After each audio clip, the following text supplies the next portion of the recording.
407 years ago, our fathers brought forth on this continent a new nation, conceived in liberty and dedicated to the proposition that all men are created equal.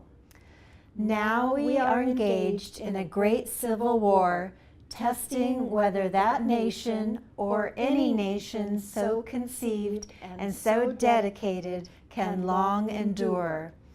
We are met on a great battlefield of that war.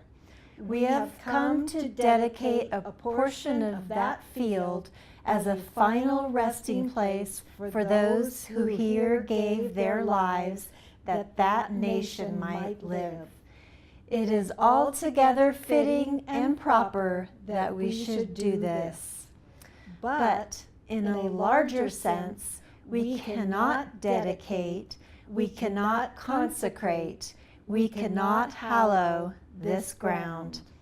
The brave men, living and dead, who struggled here have consecrated it far above our poor power to add or detract.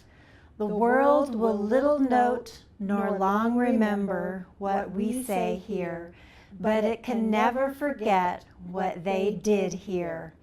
It is for us, the living, rather, to be dedicated here to the unfinished work which they who fought here have thus far so nobly advanced. It is rather for us to be here dedicated to the great task remaining before us, that from these honored dead we take increased devotion to that cause for which they here gave the last full measure of devotion, that we here highly resolve that these dead shall not have died in vain, that this nation under God shall have a new birth of freedom, and that government of the people, by the people, for the people, shall not perish from the earth.